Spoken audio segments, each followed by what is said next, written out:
Congress that holds the Oval Office accountable. Right now, we seem to have lost our way. Our Congress, with the exception of very few, is not doing what they could be doing. We have power to do that. And as this gentleman told me out in Culberson, that was, it devastated his business. That was going to be a guaranteed place for him to put his product, which you can't get in this market right now. He had something that was going to work, and someone took it away from him. So I really think in the future that we're looking at when we get to DC, the first thing I'm going to do when I go to DC is go to the General Accounting Office and find out what happened with Doge and how come 30% of our federal workforce was laid off here in Montana, because those are people now working 2 straight weeks with budget cuts and not enough people working with them. Like, we have where the money's gone and why will be the foundation of my work. And that includes why this gentleman didn't get his tax benefit. Why? That would have been good for everyone to have that processing plant. So we have options. We need to lean into making sure that we have options. I'm probably coming up on my time too. 2 more questions. Okay, great. Yes. What is your position on prosecution of members of the existing administration after potentially getting the 2026 midterms and moving on and moving forward in 2028? If you want to know if I'm going to vote to make sure that Trump gets out of office, yes. Not just Trump, but Right. but beyond that, there's like actual criminal activity that the federal attorney general isn't putting any effort into prosecuting. And so the next level is either state level prosecutions or impeachment by 100% the House. And so what is your stance to be on that, on active pursuit of those types of investigations? Well, in the accounting office, there are mechanisms for holding people accountable. Going first to look at the money and where it's gone and why and who's got it is going to give us there are going to be a lot of mechanisms for us to prosecute, particularly, and starting there. I don't know, does anyone have any idea how much we're even spending in Iran right now? Where that money's coming from? So, in probably so many levels of that office, there's corruption. And corruption, Montana senators, representatives are known for rooting out corruption in DC for decades. It's part of our heritage is to go to DC and root out corruption. So I would start at that accounting office with those mechanisms because they exist already. And it would just, black and white numbers, things that can't fudge, things that, there's nothing that's vague, but we need to see those numbers. The American people all need to see those numbers. All right, yes. How do you plan to combat the very clear misogynistic tone that has overtaken politics as a strong woman from Montana? Yeah, I closed out the Mansfield Metcalf speech this year saying, I'm Riley Neal, and yes, I'm a woman. And that doesn't mean that I can't win. I'm a woman. In Montana, that means you're strong. That means you're a survivor. And we lean into that, into the strengths of our sex. We lean into the strengths of just being a Montanan, even more so, transcending any gender. But you're not wrong. Such a thing is very pervasive. I served in the Montana State House, and someone the other day said this person was sending inappropriate texts to people. And I said, well, yeah, I got one of those. But you just get used to it. And we should not ever get used to it. So I'm always going to fight for equal rights for all people. And I feel like that is truly at the core of our Montana values. So I'll keep doing that. Thanks for your question. And thank you so much for having me, to Andy.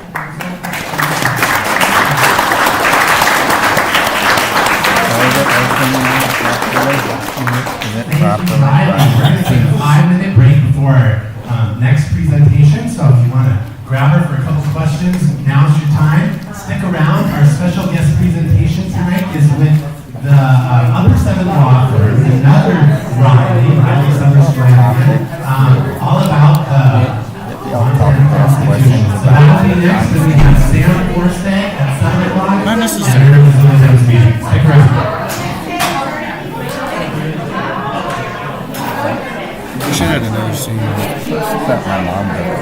There's a one that just spoke.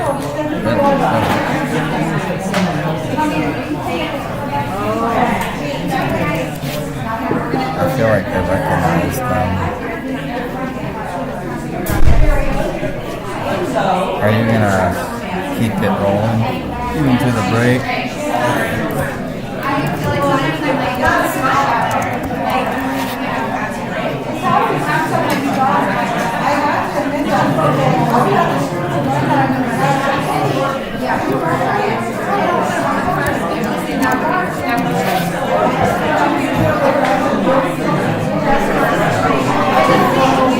You know how to do that, right?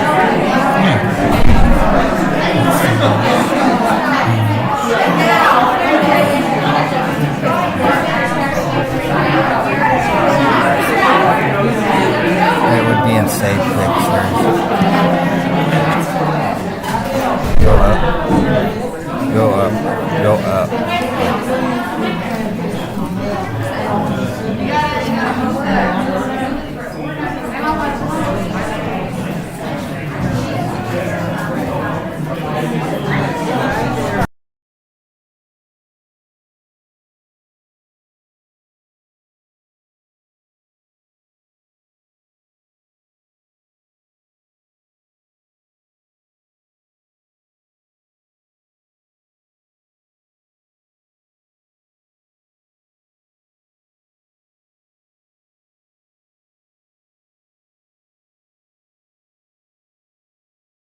still here. But what she was talking about really spending time places, and I think this is one of those things.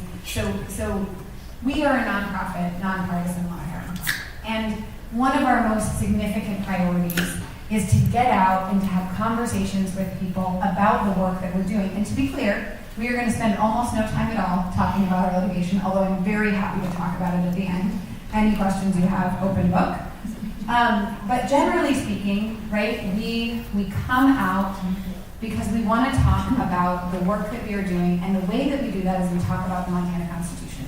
We developed this presentation because we felt that we wanted to really be in better communication with the communities that we represent. The people we see ourselves as representing are, of course, Montanans.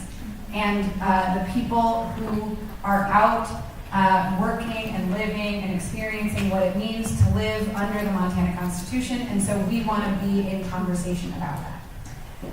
All of that is to say that we're really excited to be here. And without further ado, we're going to talk about constitutions, but I do want you to know that I'm pretty happy and eager to answer questions on the fly. I will ask you questions too. But no need to hold back. This is one of those things about lawyers, is when we are talking to judges, they'll just start asking you a question, right? When you're in the middle of a sentence and you just have to stop talking and answer it. So, if you feel inclined to do that to me, Diane, you are not invited to do that. But everyone else is invited to do that. So, and I'm joking, Diane too, actually. Okay. There's where I'm pointing. I'm sorry, I needed to figure out where my clicker was pointing. Okay, so we are going to start out by talking about a couple of sort of fundamental building blocks, we hope. Julia, I might need your help, I'm so sorry. Oh, here we go. Okay, so I might have to make sure to keep myself moving forward. But the bottom line is we're going to start essentially with 4 building blocks. And we're gonna kick off with what might look a little familiar, might look a little unfamiliar, hard to say. This is a painting by John William Waterhouse in 1871, and this painting depicts Odysseus and the Sirens. Who here has read the Odyssey? It's okay if it was a long time ago. Yeah? Good, nice. Now, anybody willing to tell me what is happening in the Odyssey? Very big picture. Like, what is Odysseus doing? He's going home. Aaron, did you see that? Nice, okay. He's going home. And where's he coming from? Anybody know? Troy, the Trojan War, absolutely, yes. And how does the journey go? Is it? It's awful. It's relaxing, right? He's having a great time. It's basically a cruise. No, it is a complicated, I heard a lot of words that you all said. It is an arduous journey. He has made the gods angry, right? And he is, and he's working really hard to get home. So, what is like an example of a challenge that he faces that is not the Sirens? Anybody have any? The Cyclops. What happens with the Cyclops? People get eaten. Thank you. That's actually literally what I wanted you to say. So that was really amazing. And it is Samantha. Okay. So people get eaten. This is the thing. In the Odyssey, most of the time, what's happening is people are dying, just like all over the place. Being on Odysseus' crew is like it's a very low survival rate situation, right? Okay. So, but here's the thing. We're gonna think for a second about the Sirens. Odysseus knows he's about to pass the Sirens' Island, and he realizes that there is significant danger in doing that. Why? What happens when you hear a siren song? Seduction. You get drawn in, seduced. And what happens when you get seduced and drawn in? You drown. Best case scenario, really. Because the alternative is that you are eaten by sirens, right? So, we would prefer drowning, maybe. I don't know. To each their own. You're dead either. So you understand, of course, that if you become seduced, entranced, drawn in by the sirens, that you are in big trouble, right? You are likely to face certain doom, certain death. And Odysseus comes up with a plan. He says to his crew, we're definitely going to go this way, because sure, we could go a longer way and avoid the Sirens Island, but really that's not Odysseus' style, so that is not what they're going to do. They're going to go past that island, and he offers them beeswax. What's it for? Plug their ears, absolutely.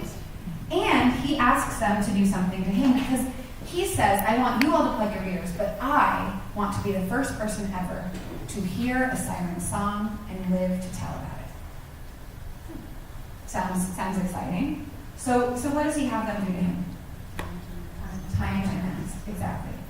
And so they tie him. They tie him up by his hands and his feet, and they have a conversation about this, right? And he says, you cannot, absolutely, no matter what, set me free.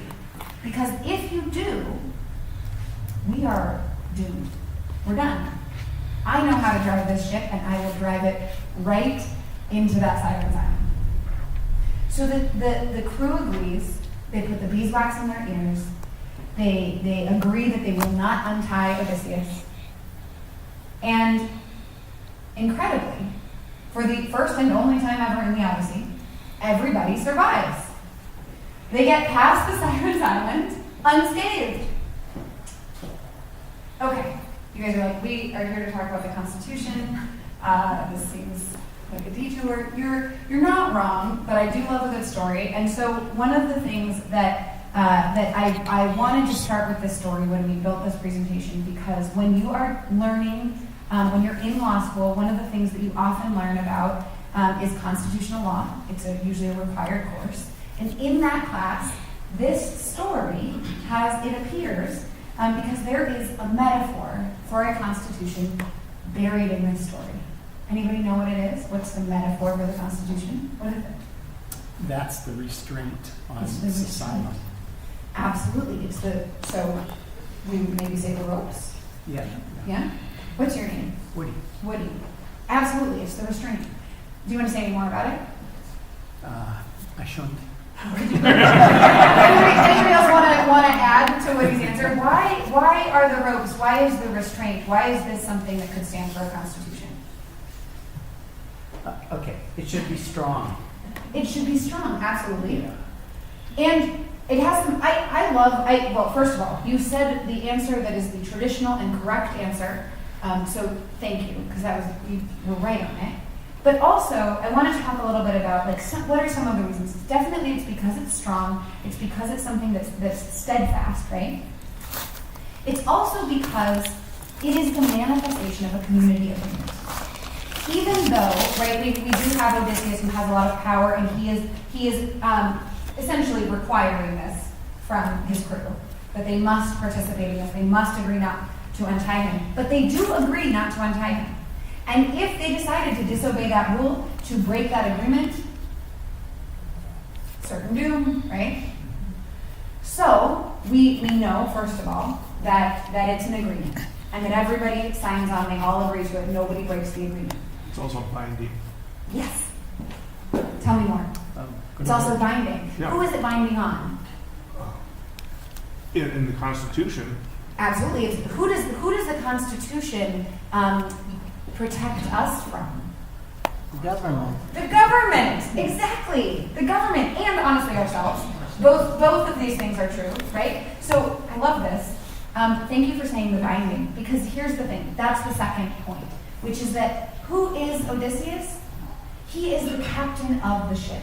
He is the leader, right? What do we want our Constitution to do for us? We want it to bind our government, to restrain our government. Our government has a tendency to overreach the boundaries that we set for it. This is the truth of governments forever and for always, is they're always encroaching on those edges. Sometimes we have to do a little reset, sometimes we have to do a little work there. But the key and the thing that we want to understand is that before anything else, a constitution is a restraint on government power. It reminds us of what our rights are, it guarantees those rights, it protects us, it sets up liberties, all of the above. It's also true that we submit to it voluntarily. We all submit to the body of laws voluntarily, but more importantly perhaps is that our leaders also submit to them voluntarily.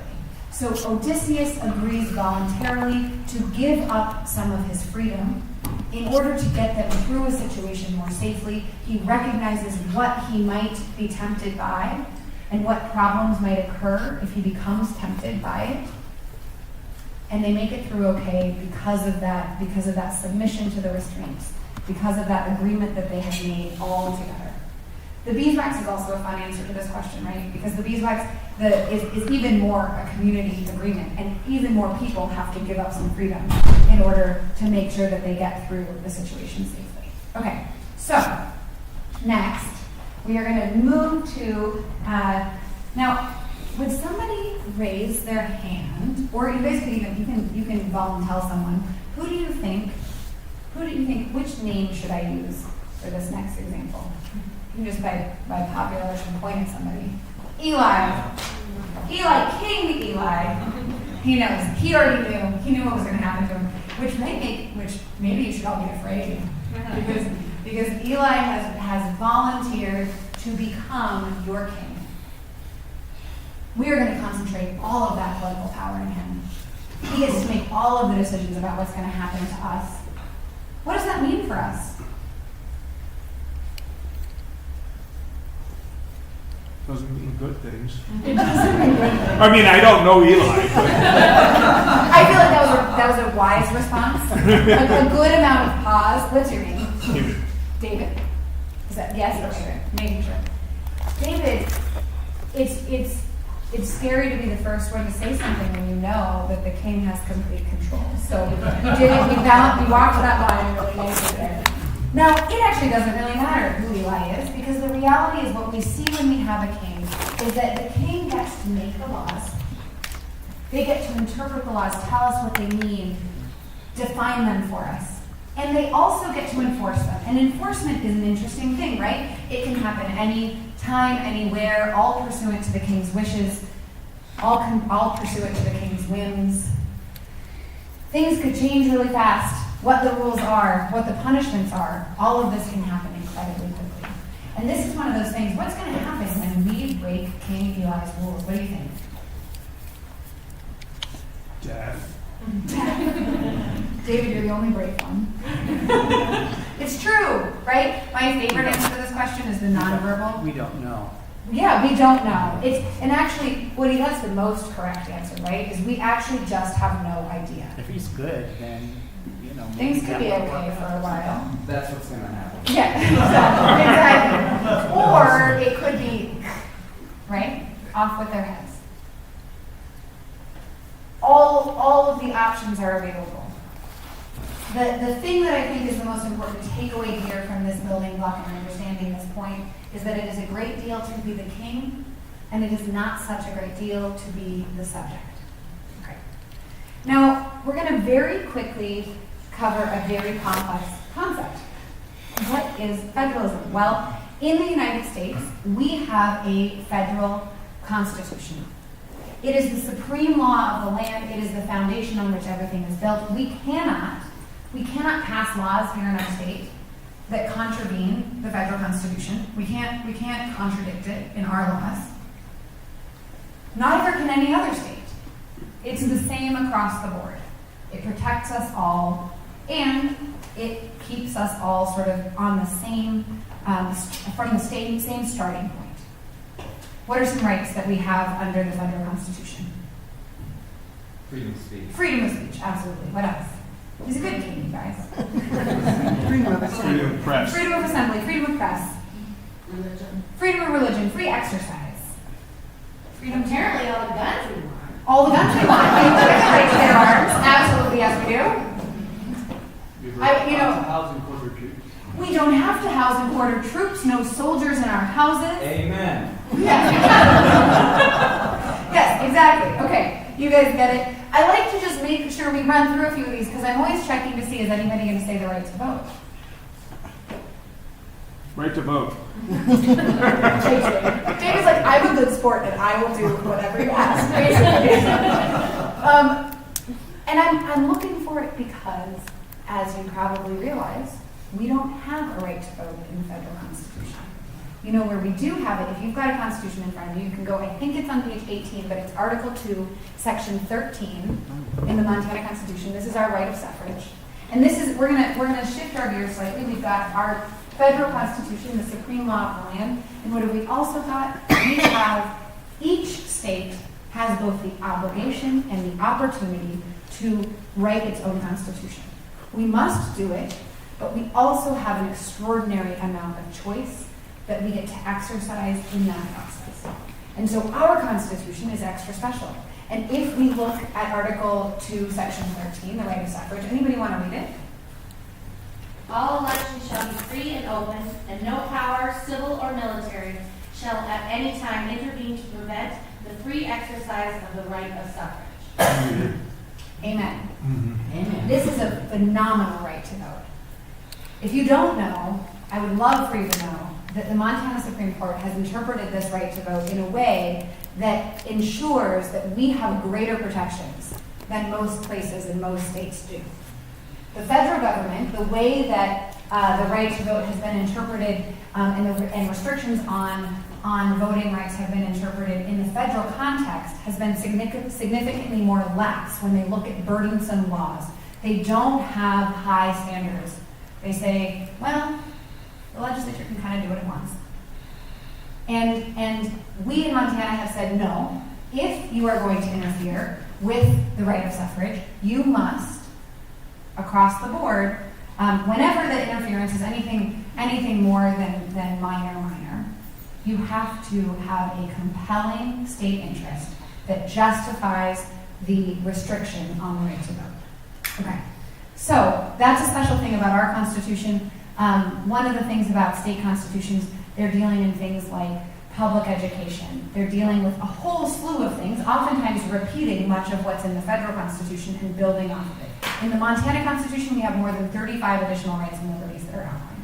Now, we're going to keep moving, but one thing that I do just want to make sure we understand is like this is the example of laboratories of democracy at work. This is all of us going out and experimenting with how do we govern ourselves and comparing notes and maybe emulating each other and maybe rejecting the way that other states are doing something. This is one of those places where we really have that opportunity at our fingertips. Okay, now our last building block before we get into Montana is we've got this idea that we as a society, or we understand that it is true, that we as a society are experiencing a lot of changes all the time. I imagine that in this room it will not be difficult for all of you to think of something that's changed in the last 5 years in music, or in language, or in medicine, or in science, or in technology. I suspect that you can think of a few things. Anyone want to give me an example we can talk through? AI. AI is such a good example. Because we all know about AI. I have a question. How many people in this room have used ChatGPT one time or more? Okay. How many people have never used ChatGPT? Okay. How many people use ChatGPT every single day? For one reason or another. Absolutely. Great. Okay. Now, this is great. Thank you so much for helping with this. It is an illustration of our first layer that we're going to talk about here, which is individual choice. We as individuals get to respond at the drop of a hat very quickly to changes in the society around us. We get to make decisions about how we want to respond to those changes. Do we want to incorporate them into our lives? Do we want to feel, do we want to be right on the cutting edge? Or do we want to kind of sit back, assess where this is headed? Do we want to dip our toe in, right?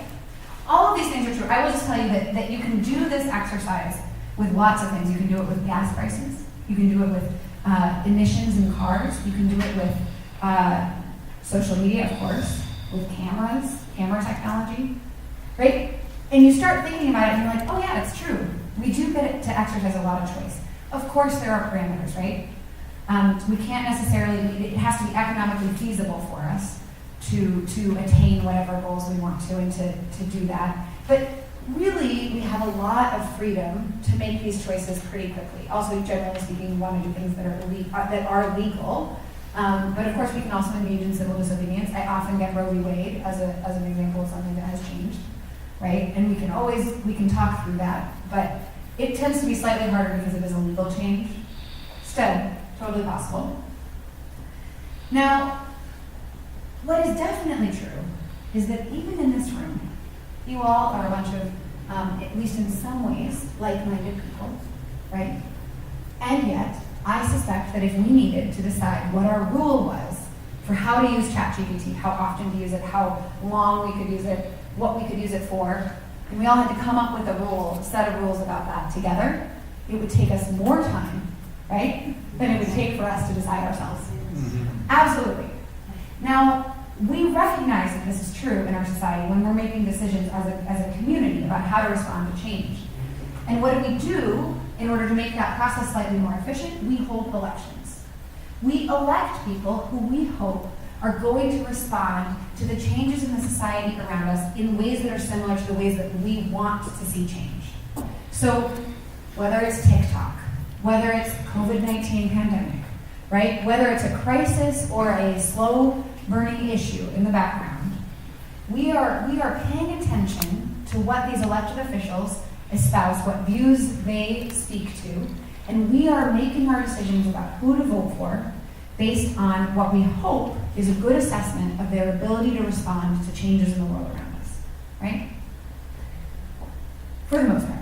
Sometimes we can't find anybody who agrees with us and we run for office, or we think we're a good representative of what a lot of people think and we run for office, and that's another great way, right, to make sure that your values are accurately being represented in the electorate, in the decision-making that we make as a society. Okay, so really fast, happening on regular intervals every 2, 4, 6 years, but necessarily delayed behind our individual decision-making.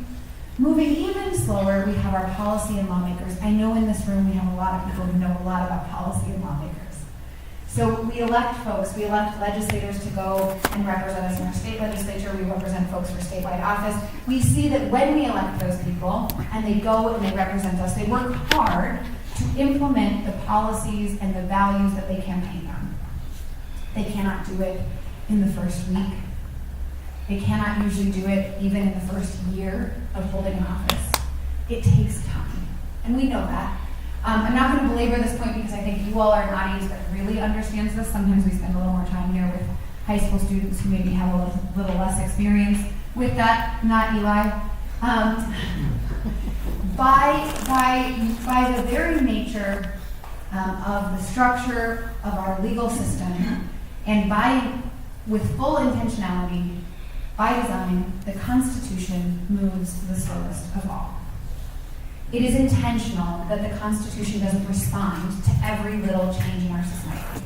It is intentional that it does not immediately become amended every time something new happens in the world. You're never going to see TikTok in the Constitution. Not ever. You're never going to see car emissions, gas prices, any of these other things that we mentioned. You might eventually see AI in the Constitution, right? But it's not going to be until we have more information, until we have made a decision that is something that is broader, right? Because we have to get really all together to make a decision about the Constitution. And so we know that that process has to really go underway for a pretty long time before we're going to see it reflected in the Constitution. Okay, make sense? Questions, thoughts, comments? Okay. So we're going to shift gears a little bit, and this is the best part. We're going to start talking about Montana. Now, in the late 1800s, Montana is being settled really, really quickly. We're a company colony. No. I don't know, it's like feels random. I don't know why. Thank you. We do one more. So really fast, we're a company colony. Things are happening. What are some industries that are active in Montana and mining? Logging. Ranching, agriculture, farming.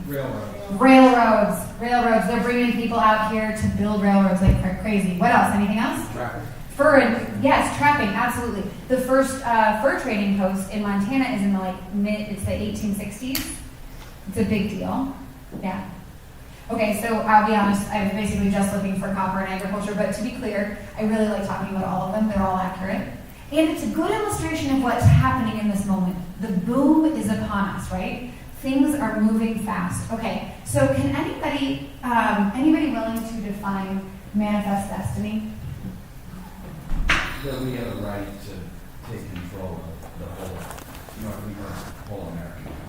Yeah, that essentially the United States has a God-given right to take control of the whole United States, the whole Americas, right, American continent. I like the way you said it, I didn't say it quite right, but you guys get the picture. The God-given right to move west, right? Now, of course, that's one perspective. There is another perspective that's very important to acknowledge, which is that it is an invasion. It is an invasion of an existing group of people who are largely exterminated as a result of this political ideology, which is, if we take it up a step, Manifest Destiny is a political ideology. It is a political ideology that is largely held by the powers and forces that control the United States in the 1800s, into the 1900s, and it is largely incentivized through this series of acts, which are acts that many of us are familiar with because they brought many of our families to Montana. These are the Homestead Acts. And what do? They tell you, you get a reward if you do certain things. If you farm land, if you irrigate, if you build structures on land, then you get to keep it, right? You found it, it's yours. So you also put up there per person. Are you going to clarify that doesn't mean every person, but married women are not persons under the law? So Absolutely. single, widowed women, yes, but not. Yes. I didn't actually know that I didn't know that widowed women, yes. And single women can have. I will repeat it. Diane has pointed out that when we see these laws, and right, it says up here per person, that you get this acreage if you do these things, and you get it on a per person basis. And what Diane is pointing out is, of course, that per person did not mean people. It meant men, and it meant not married women, but single women, right? And so I actually don't usually talk about that, but I love it. Like that's an important and valuable fact to keep in mind. This is largely true in this era, that women are mostly ignored in the law and not considered to have rights under the law in many circumstances. But what about non-white men? Definitely. Also, we have lots of problems with non-white men in this period. I will say, right, we are in an era where there are more Black people are moving to Montana, and there is homesteading, and there are things happening on that front. And so I wanted to say I am not 100% sure. Yeah, mostly they can, but then there are these other intervening, like there's all these anti-Asian laws. Yes. And sometimes they Yes, the Chinese exclusion and what's that? very mixed. No, definitely not. And in fact, right, so Indigenous people are largely the target of these efforts. And so it's an interesting, right, definitely worth it. Yes, please go ahead. Thank you. So I feel like maybe you missed some of the history behind these acts. And I don't know if you took Indigenous studies in college, but these acts got into place because the entire speak English, right? Thank you. Absolutely. Thank you. So the acts, they were put in place because entire populations were completely wiped out. Yeah. And so the acts were a manner of teaching people local governments and teaching people to create economies to stop people from being wiped out. Because, the entire southwest region was completely wiped out, completely murdered by the Spanish. So the acts were actually just a way to teach all cultures and all people on the land how to work together to stop murder and being wiped out. So when you think about the issues that we have encountered with administrating, working together and using the Constitution as a basic structure to have conversations, because that's what it is. I mean, we can teach it in a different way. The Constitution is a basic structure to where we, the people, sit down and watch after each other. And the Homesteading Acts, the history behind that is they exist so that people stop getting murdered and we keep going. So in Indigenous studies, you learn that the people that came over here they were dividing the land with the Indigenous population, and the Indigenous population got first pick.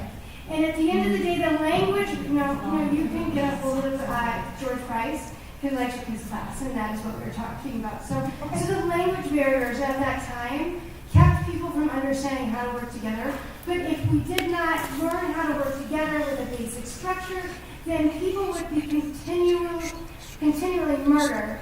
Because what was happening is we had conquering cultures, and this is a very differentiating. Yeah, so the history is really important when you're translating the purpose. And of Ruby, this I just want to say, I really appreciate you appreciate jumping in. this. Yeah. Yeah, and I think it's really important, and I do think that there are some different veins of information that are out Like the there. history of why things happen. Definitely changes the Totally. way you perceive what it is. Right. A big way. Yeah, and I really appreciate you sharing that. I'm going to keep us moving No, because no, I I'm a little worried. appreciate that. Okay, totally. No, but I appreciate The you. history of what's actually going on at that time really changes your perception of what is going on. Oh, And how we absolutely. teach it, and how we all work together now. Absolutely. No, it's huge, and this is really important, right? And we're headed towards constitutional convention, but we're taking our time getting there because we want to talk about some of the facts and features, right, that are on our way. Right, but we just don't need to teach hate when we Oh. just learn the history.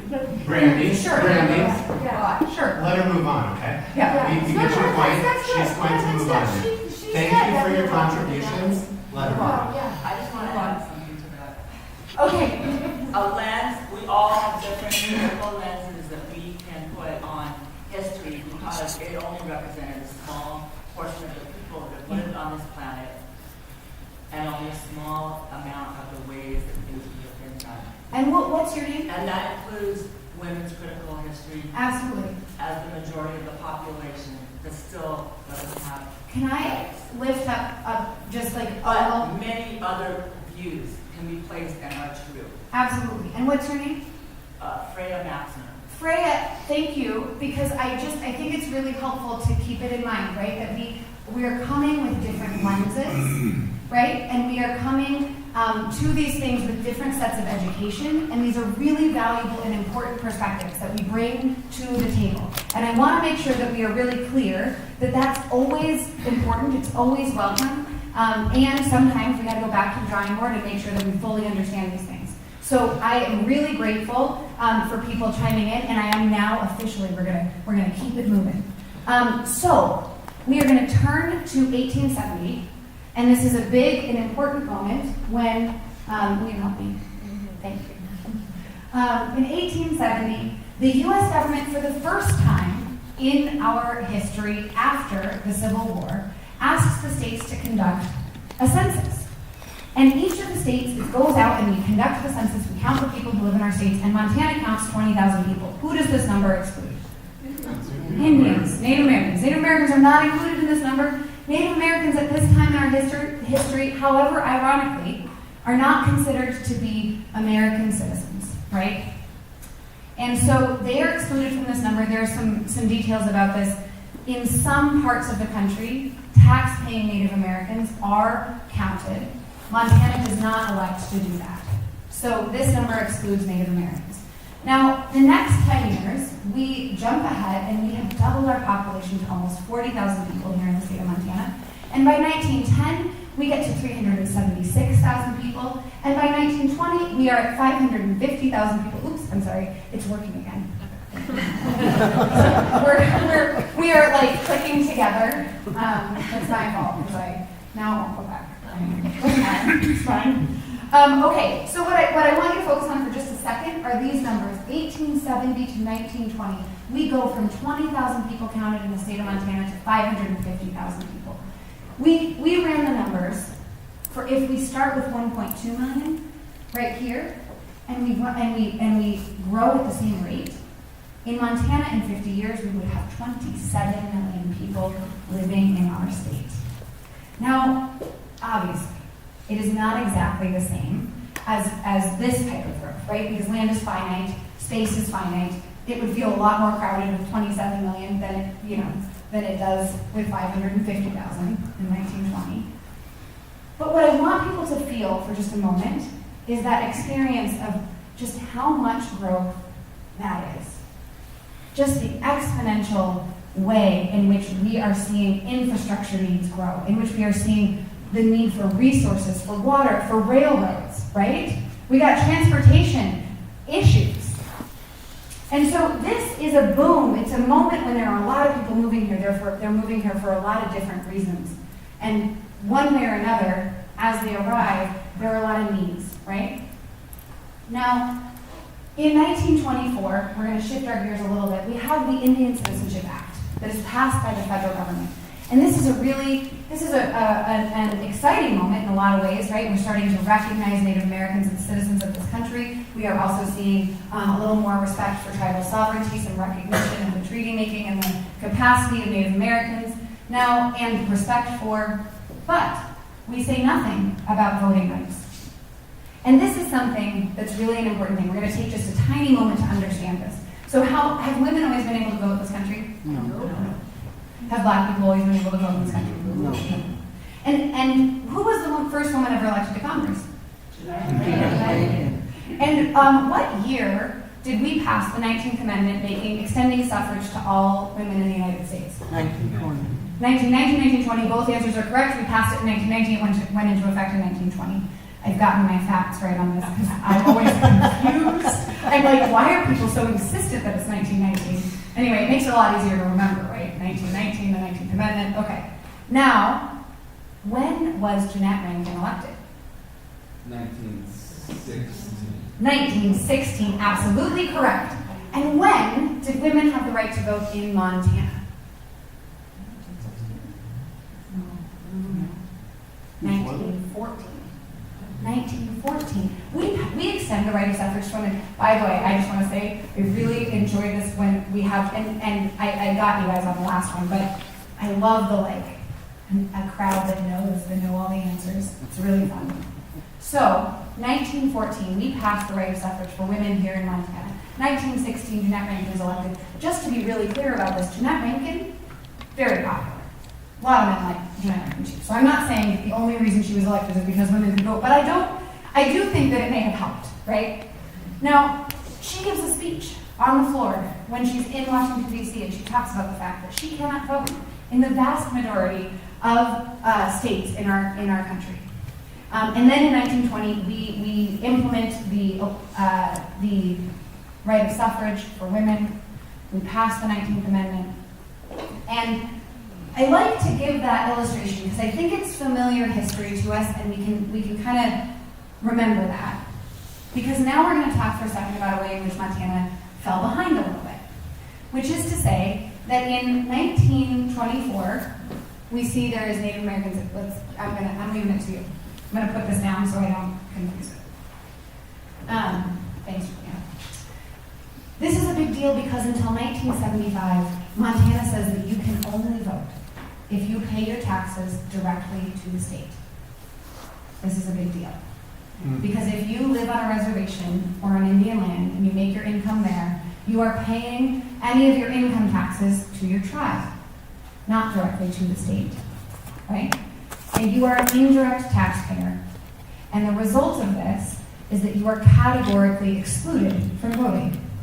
This is right, this is the difference between de jure discrimination and de facto discrimination. De jure discrimination is by law, women can't vote. On its face, very clear. De facto discrimination is when you pass a law, something like only direct taxpayers can vote. And the result, one step down, two steps down, is that you have a whole population that is excluded from suffrage, right? This is a big deal. How many folks in this room were alive in 1975? A lot of us. I point this out because I want to make sure that we understand that this is part of our living history. This is part of the memory of many people who are alive, contributing, and active today in our society. Voting is a habit-forming activity. If you get involved early and you vote when you turn 18, you are significantly likelier to continue voting over the course of your life. How many people in this room voted with a parent or looked at their ballot or went to the polls with them when they were a kid? Even just being aware, look at this. And now you're all here, you're engaged. In some ways, thank you so much to your parents, this is a little predictable. Because that's the kind of thing that you see replicated over generations. It's also one of the reasons why it becomes really important in Montana to work on get out the vote efforts on native land and on our reservations, right? Because if you have excluded a whole group of people, it's necessarily the case that it's not going to be a cultural practice that people are teaching their children. They couldn't. They were excluded. Okay, now we're going to slightly shift gears. We're going to talk about the Copper Kings. Anybody got a fun fact for me about William Clark? Anybody know anything fun about William Clark? He caused an amendment to the U.S. Constitution. He did cause an amendment to the U.S. Constitution. What's your name? Andy. Andy. Andy, that's you stole my favorite part. But to be totally honest, it's actually what it is. It's the best part. It's the best part. It's what he should be most famous for. And in fact, it is like the downstream effect of what I think he is most famous for, which is stealing a Senate seat. So, this is, yes, people are like, oh, that William Clark. Yes. So, William Clark is a guy who wanted to be the senator from Montana so badly. He just tried so many times, so hard. And at the time, our state legislatures were responsible for selecting our senators on our behalf. We didn't get to vote for them, right? You didn't have the opportunity to vote for former Senator Tester or now Senator Sheehy. Not back in those days. And instead, our legislators would pick for us. And what I want you to understand about that is that it makes bribery significantly more efficient, right? Real easy, real straightforward. And so over time, William Clark and his son, they travel around the state. Finally, they've been trying for a really long time to get William elected. And they haven't been successful, so they travel around the state. This is actually on the U.S. government website about the Senate. If you ever look up his name and you kind of see his little history, they talk about all the things that they paid for people. It's like ranches, it's paying off debts, it's like paying for people's education, it's all kinds of things.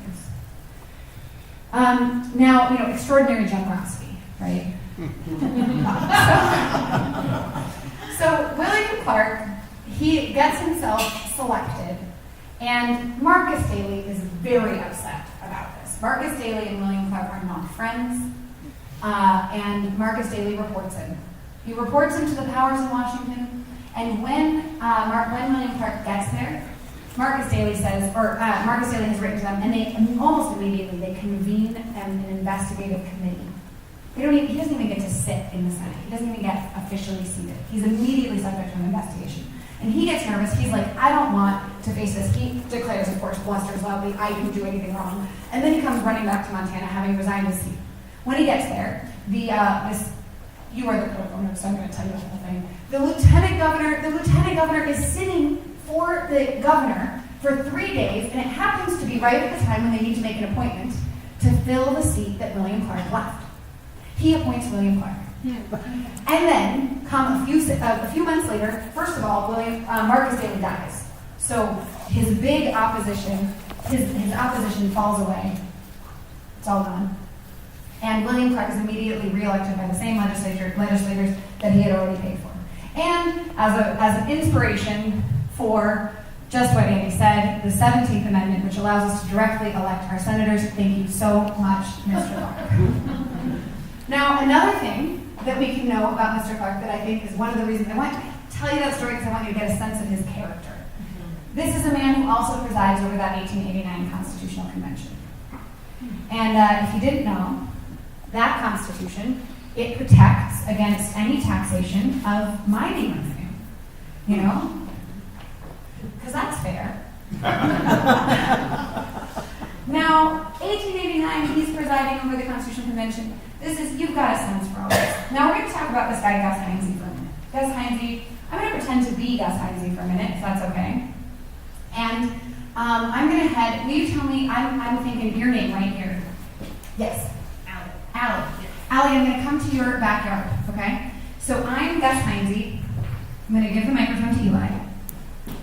And I'm Gus Heinze. I'm going to do my copper mining. And I just want to say, so I'm using the Apex Law. The Apex Law says, and I just want to be clear, this is like the rough translation of the Apex Law. There are lots more details, okay?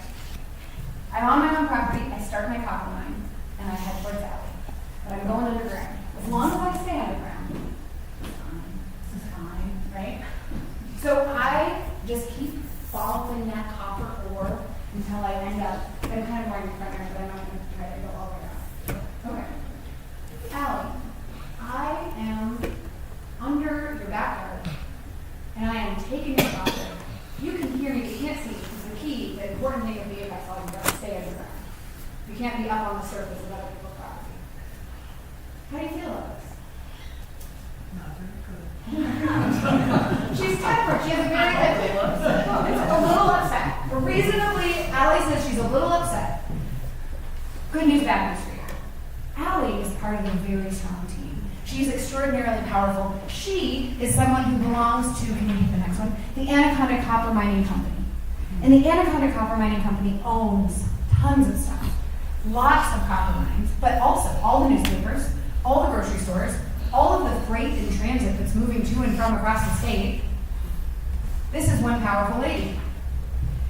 And she is frustrated with me, Gus Heinze, always up here trying to take her copper. And so she does a really smart, reasonable thing. She sues me and says, stop taking my copper. But, so this is all the good news. I got bad news, which is that Allie also does not have clean hands.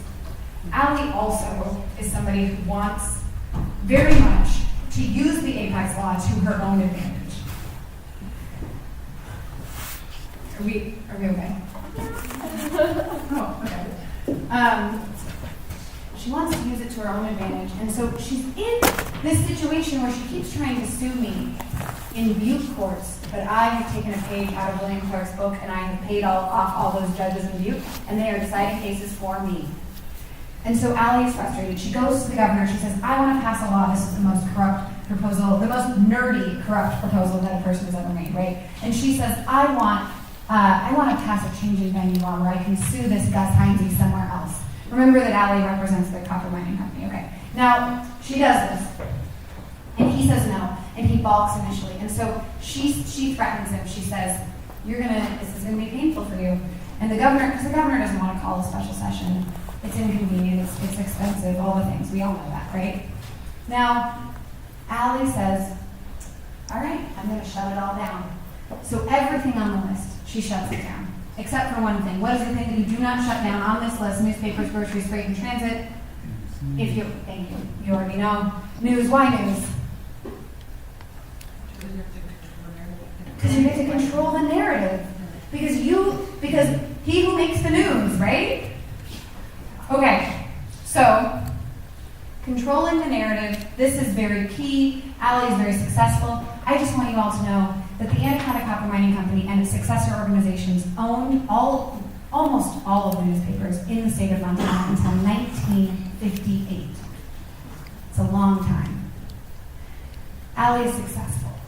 In shutting down all of these things, she succeeds. She tells the story of that nefarious governor, that nefarious Gus Heinze, and she ends up chasing him out of the state.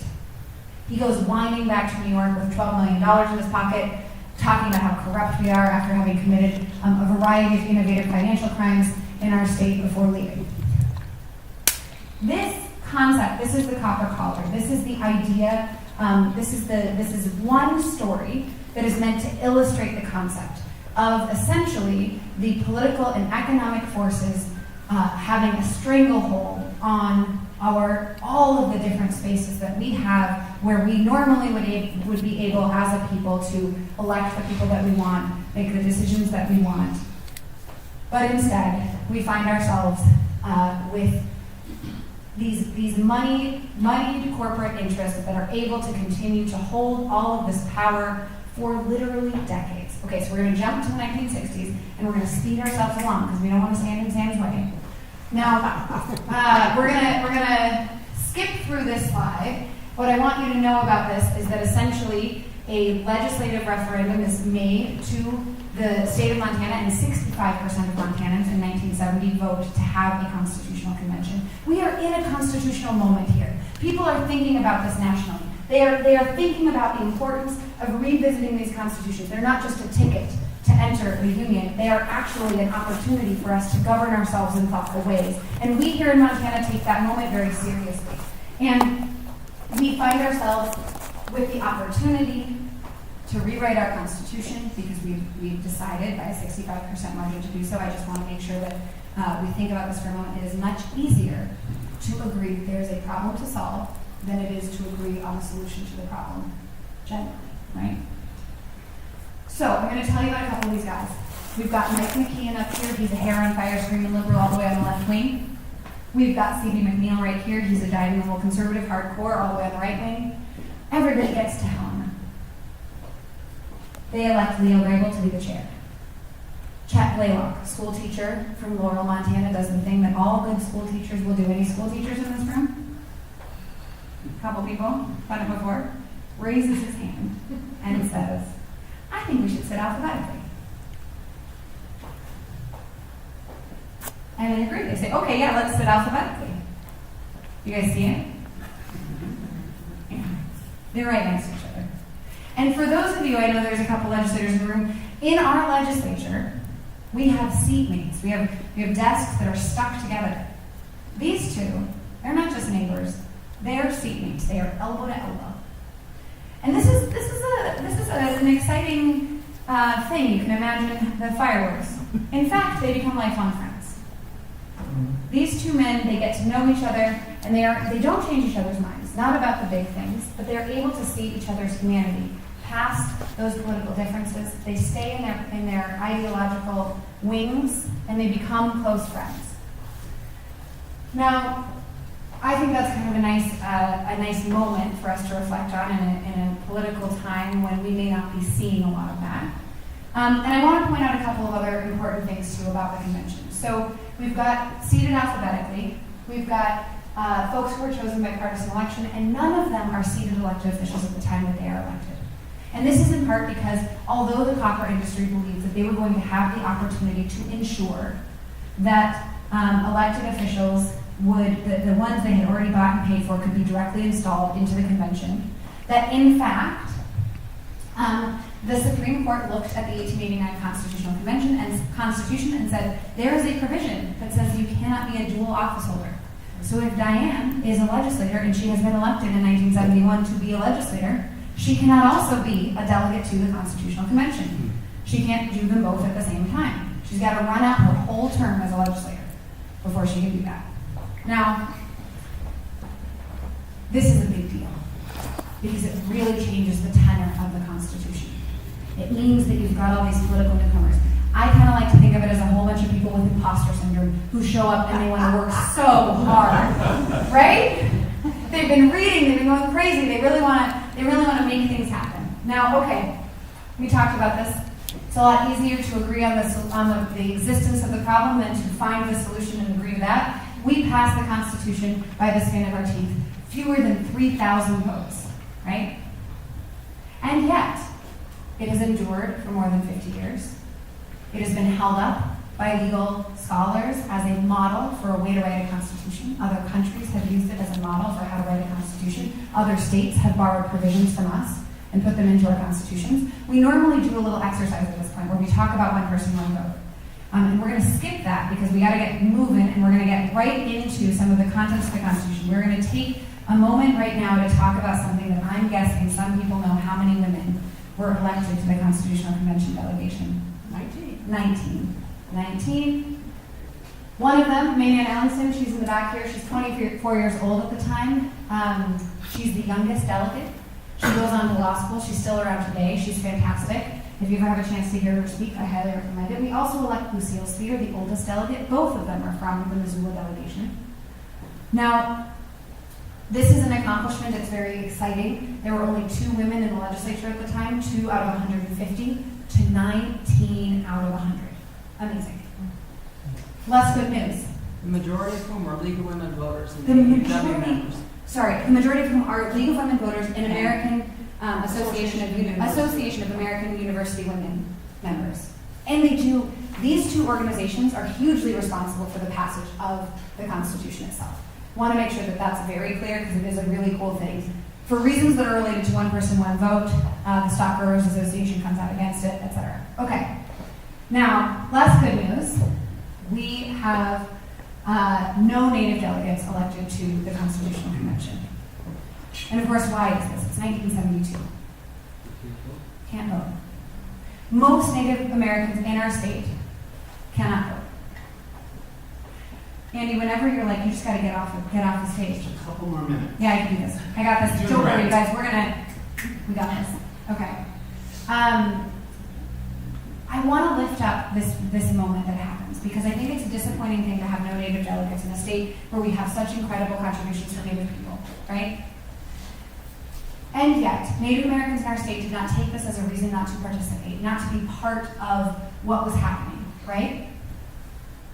And we had a lot of folks who showed up and they testified. And Lynn, Luke, and Mavis Scott, they are young people, they are women who are they are from the Fort Peck Reservation, and at the time they are college students, and they come and they testify to the Education Committee. Now, if folks want to open up to page 62 of your constitutions, we're going to find one more spot. Maybe Samantha's just going to read for us again, and I feel like she's really on it.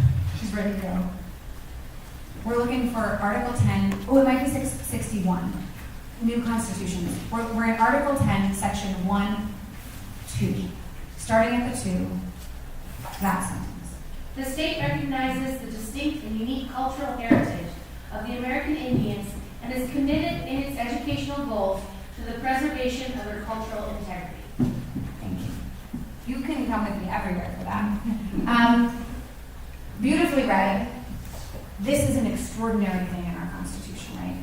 This is something that no other state has accomplished at the time that we put this in our Constitution. It's also the foundation for Indian Education for All, which was passed by Carol Juneau in the late 90s, 1999. She pushes that law forward. We pass Indian Education for All. This ensures that we teach our public school students about the values and the cultural diversity of Native American people in our state. Okay, so we're going to speed through. We're going to click into popular sovereignty and self-government. This is the beginning of our Declaration of Rights. Article 2, we launch into our Declaration of Rights. These are the foundational ideas. All political power is vested in and derived from the people. Okay. Now we have bad news for King Eli. We're taking the power away. This is the second thing that we do in our Constitution. First, we lay out the rights. Second, we build our government. And the first thing that we do when we build our government is we separate the powers. And what do we do when we separate the powers? We say that no person who is charged with the exercise of power properly belonging to one branch shall exercise any power properly belonging to either of the others. This is a big command. Stay in your lane, stay out of mine. Right? Now, that might sound uncomplicated. It's not. Right? It's actually not so easy to just stay in your lane because we have built a system that interacts. Those lines are crossing each other all the time. And we do this on purpose because our government is not intended, it is not built to be efficient, it is meant to be fair. The decision making that we do is meant to be fair. That doesn't mean we can't have efficiencies in government, of course. But it means that we are supposed to consider the perspectives of everybody before we make our decision. We have these pretty extraordinary aspects of our Constitution.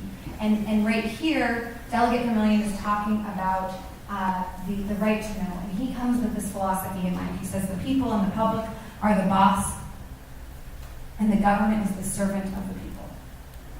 And this is an important idea. It is what motivates the passage, the inclusion of the right to know in the Montana Constitution. Now, for a prize, this is going to be a room where you're going to have to really think. Whoever can tell me the fastest something that is in the Montana Constitution that is not in the federal Constitution will receive a prize. Go. Public education.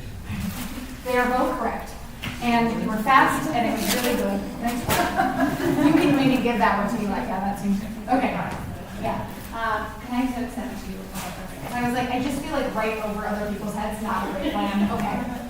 Now, absolutely, those are both correct. Public education we do not have listed on here, but it is definitely not in the federal Constitution. Eli is right. We have a right to quality public education. We also have a right to privacy. We have a right to a clean and healthful environment. We have the right to dignity. This is protection on the basis of from discrimination on the basis of many things, including sex and race, including discrimination on the basis of political ideas, right? We are the only state in the country that protects expressly against discrimination on the basis of political ideas. We have the right to know, we have the right to participate, and we have the right to open meetings. Good news, bad news. Democracy is not a spectator sport. We have to participate. And we have our silly cartoon for you. Uncle Sam talking to the bald eagle of democracy. You're still dealing with anxiety, and here I was hoping that you could reassure me. Well, it turns out that somebody's anxious in a democracy all the time. It's just not the same somebody. We're moving through a space where there's never a final loser. There's always another election. We can always be working towards a better future. And so, in their infinite wisdom, and I genuinely think it is wisdom, our constitutional delegates, and I'm just going to tell you that if there is nothing else that you take away from this presentation, I would like you to remember this. In 2030, we will be voting on whether or not to hold a constitutional convention. We do it every 20 years. It is another reason why Upper 7 is on the road talking about the Constitution, and it is not because we want to persuade you which way you should vote. But it is in order to ensure that when you make that choice, you have some information, right? You are operating from a place of context, and you have a copy of the Constitution. We think these things are really important because we all know, you all are highly educated people who care a lot about elections, and I imagine every single one of you has had the experience that when you open your ballot, you think, what the heck is this? What is this thing that I'm trying to vote for? Who are these people? What is this race? We've all had that moment, and we think, how did I miss this ballot issue, right? You will be prepared for 2030. This is what it looked like in 2010. You can vote for or against calling a constitutional convention. There are other ways to change the Constitution. I want to make sure that we're clear on that. You can do initiatives and ballot and legislative referendums. Won't get into the details of those because you have some experts in the room who can talk about that. I'm going to leave you with two requests. One is that if you have enjoyed this presentation, we are going to have 3 more public-facing events here in Missoula. You can send your friends. We're going to the UN Democracy Studies program tomorrow. We are going to Big Sky Brewing on Friday, and we are going to the Headwaters Confluence Center on Saturday. We also come to lots of other places. We go to schools. We are happy to present in lots of different contexts. We did Realtors Organization this morning, we did the Senior Forum this morning. So what I want you to know is if you want us to come back, you just reach out and we'll be back. The other thing that I want to ask you to do is talk about the Constitution. People don't realize that we have one. It's just a normal thing. It doesn't mean that they're uneducated. It doesn't mean that they're lazy. It just means they're busy, and maybe their lives don't revolve around thinking about the Constitution. I mean, I do it all the time, right? So, I have an excuse. But people need to know that it exists so that they are not surprised when they see it.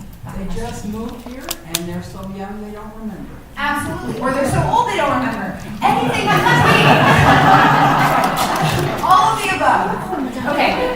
We are going to wrap it up with the preamble. The preamble is co-written by Maynard Ellingson and Bob Campbell. Bob Campbell gave me my first ever pocket constitution in middle school.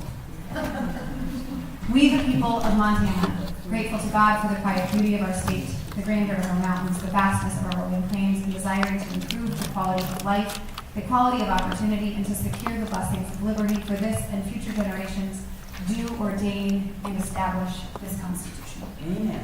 Thank you all so much for having me. Please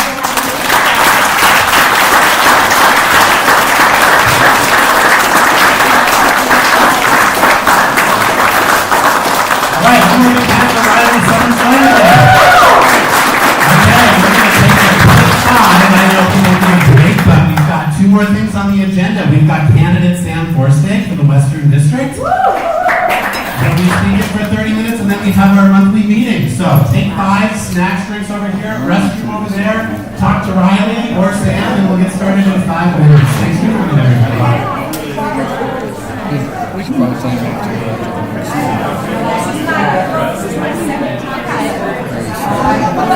I think so. Yeah, because we don't need to stream after that. It's just I feel very you want some more cheese? That you should ask Rise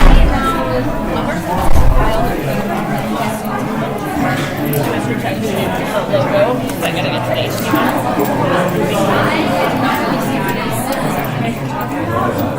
but I know Riley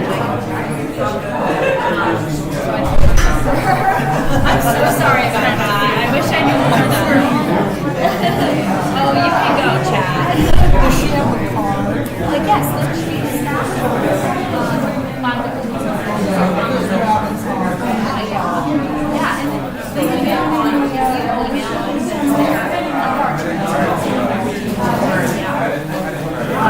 sorry, I don't know more.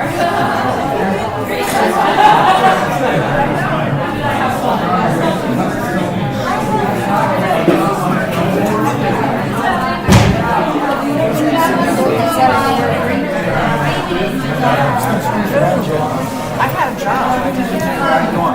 What was your job? To get an extension cord. I'm good. For Lyra, yeah. Lyra, how's your setup here? It's okay for now. Okay, I could get one.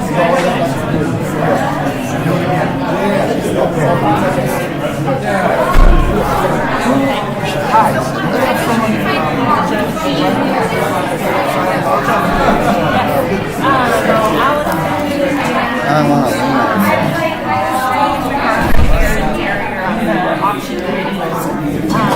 So Allison and Aaron are right.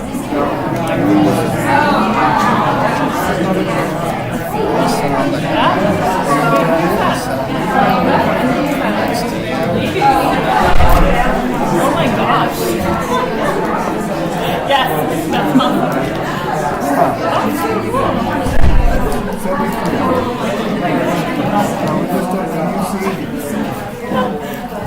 Carol, over, Tom, do you know the Ken Mitchell? I don't. He's a hybrid coach here in college. He did a lot of advocacy around LR-131. I like Colby straight up. I like cheddar a lot too. I think it's like more like strong. And he's our fountain. Here, can I show that to Allison? Yeah. Oh, that was so I asked him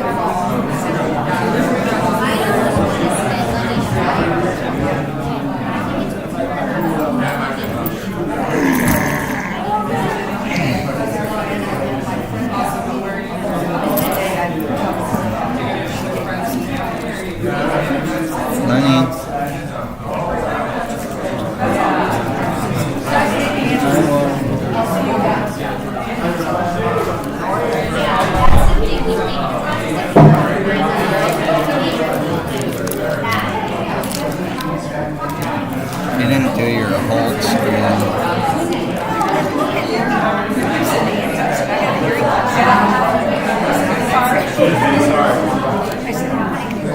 Honey, I have to disagree. Colby all the way.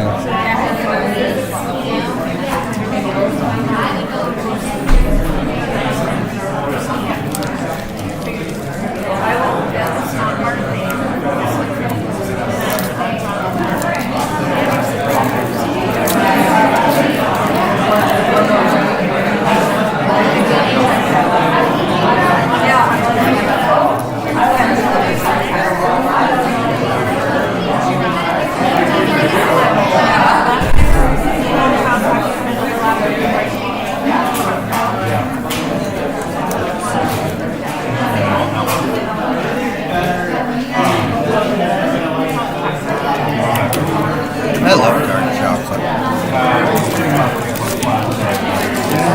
They're recycling things for you. We do. Where at? Towards the bathroom. Yeah.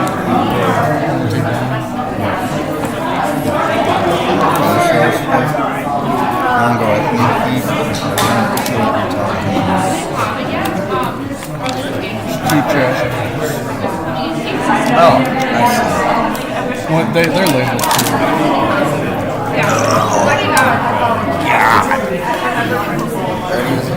Yeah. We've been working with Mandy Swanton, which is how we got connected to Xavier, who was there, and so I think it's going to get to that. They did have availability right now, and we're having presented with our other two guys in the hall. Really want to get all 7 to go to residential. So, yeah. He's so lovely. I love emailing back and forth with him. He's like the nicest person.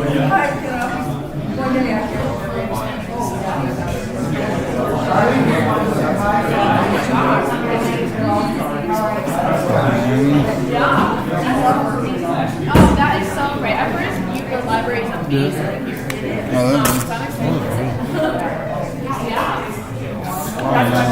What? Let's see if we just want to see right here.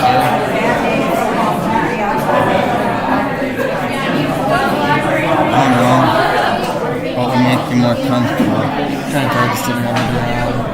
Honestly, I was working on it still when everything started, so I didn't have a chance to make it so You didn't do the whole screen.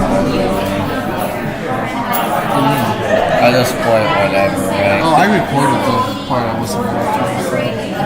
There's technically... But you had a wait screen in between. It was... Saturday afternoon. I'm gonna have to miss one of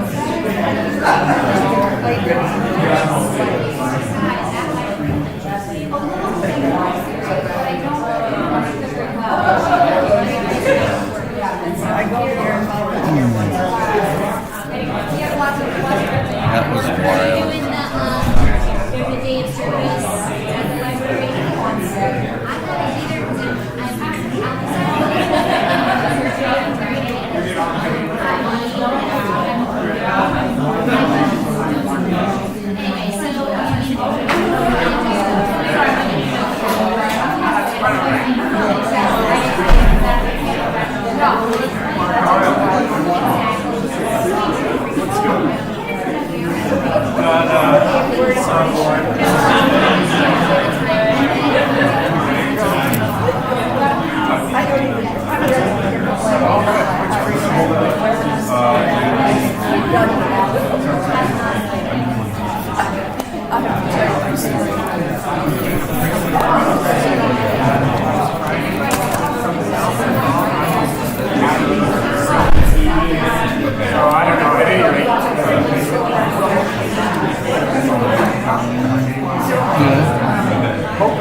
For Congress here in Montana, which encompasses Missoula all the way down to Valley County up to Flathead over to Bozeman. So I know you've got a lot of ground to cover. Anyway, we're excited to have Sam here today. Please give him a big round of applause.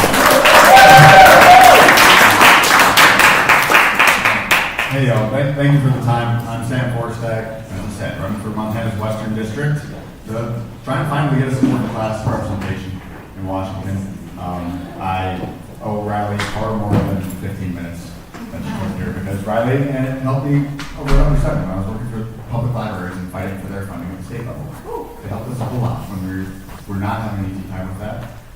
Fighting a bunch of Republicans who want to put librarians in jail just for doing their job.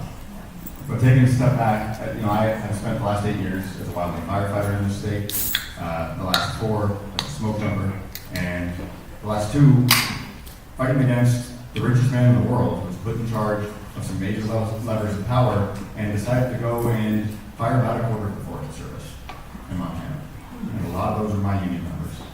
And a lot of those are my coworkers, and the vast majority of them were making less than $20 an hour on our public lands, swing tools, or making sure that the science is actually backing up the practices of our land management agencies.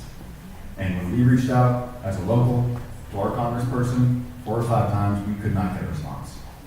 And we deserve a congressperson that is willing not just to have a meeting and not just to come back here and talk to their constituents and maybe even have a town hall, but willing to actually stand up for public lands, not just when it comes to a crisis that they have manufactured or selling off a couple million acres, but when it comes to the active gutting of our public lands that has happened over the last year and a half, where they fired a whole bunch of working people, not just in the Forest Service, but in the BLM and the Park Service that got hit even worse than the Forest Service because public lands are not just lines on a map.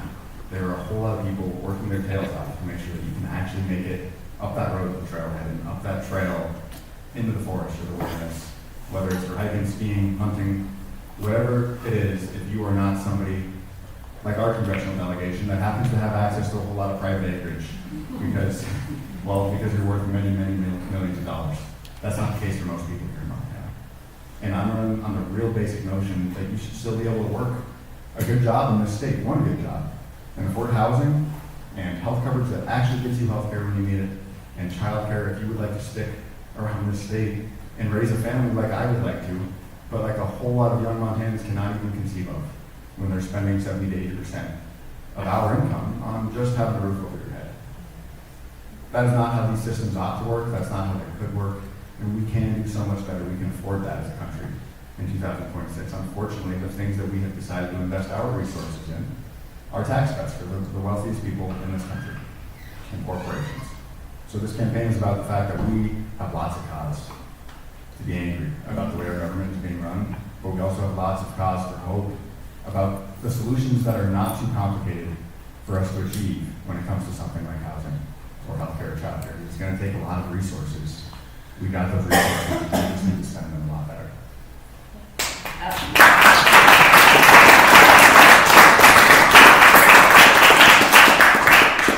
And growing up, I was raised largely by my mother. She is still an ICU nurse who provided for my little sister and I on a nurse's salary. And I remember even 20, 25 years ago being worried that mom was working too much because she was picking up extra shifts at the ICU just to pick which bill she was going to pay that month.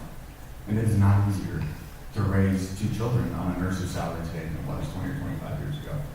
And as my dad was getting his feet under him, well, he relied on food stamps to keep the fridge full. And that program did exactly what it ought to. It helped him get through while he earned his teaching certificate and became a public school teacher. And he's still teaching kindergarten today. They call him Teacher Mick.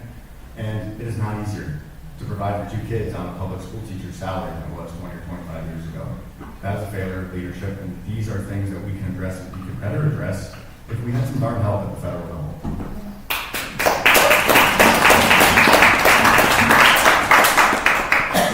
So, outside of wild and fire, smoke jumping, outside of my union work, I spent the better part of the last decade working in between fire seasons as an organizer and an advocate. That's where I've gotten to know some of you in this room. I worked with groups like the American Civil Liberties Union, a number of all kinds of unions. I worked with the State Library Association, and I advocated for public education, and worked with groups like the Poverello Center, meet Allison, and we put together this outfit called the Montana Coalition to Solve Homelessness. And my last legislative session working up there, working with that coalition of homeless shelters during the first Republican supermajority in state history, we managed to also get the first ever state investment directly in homeless shelters because homelessness had doubled or tripled in a lot of communities in the state. And we did that in places where a lot of folks, a lot of cynical eye might have thought it impossible. And that is also what this campaign is about. It's about the fact that if we want to get out of this mess, we need to be talking to what Republicans there are who are still willing to work together, who still care about things like the Constitution, and who are rightfully outraged when they see things like what is happening in Minnesota. Federal agents abusing their power and abusing the public dollars that are paying for them on all of our behalf in a way that does not make any of us richer and does not make any of us safer. And that is why, up to this point, there are 28 current and former Montana legislators endorsing this campaign, 4 of them Republicans. And that is the kind of coalition that we need if we want to win this. And not just win it, but win it in a meaningful way. Because we have to bring folks like, the quarter or third of my coworkers and union members who just voted for some of these schlubs who run this country into the ground right now. And most of them, I say most because I can think of 1 or 2 exceptions, almost all of them did not vote for folks like Ryan Zinke or Donald Trump because they are racists or xenophobes. They did it because at the end of 2024, I was making $19 an hour as a smoke jumper, jumping out of airplanes to fight wildfire for the federal government. And I was 7 years in a community where we cannot get a house for less than $500,000, and that's if you find a good deal. And there were guys who were 20 plus years in, risking their life, doing that same job, not any better off than they had been 4 years prior. And so, you know what they did? They don't know how the political process works. They just know that their life ain't improving. So they voted for the party out of power. And it is frustrating as hell that we have had to deal with the wreckage of that for the last year and a half. But it is also how democracy works. Because what government is here to do is to protect your basic rights, rights like what we have in Article 2 of our Constitution, human dignity. And it's also here to make your life materially better. And it seems like our representatives have completely forgotten about that. Because you go up to the Montana legislature, and a lot of the Republicans there, not all of them, but a whole lot of them spend 2/3 of their time singing and dancing about things that do not improve any of our lives materially. And it's no different at the United States Congress. The only difference is they get a lot less done. And when my coworkers, when a fellow smoke jumper wants to talk policy, well, there aren't any other smoke jumpers that go do policy work in the winter. So you bet your ass they want to come talk to me. And when we're swinging the tool and they get time to ask me about the bathroom bill, you know what I tell them? I say, well, here are people I know who just want to live their life with basic dignity and not have the government intrude on their lives. And we do not have to agree on everything, but what we do have to agree on is that that is not in the top 10 or 20 things making you and I's life materially harder year after year.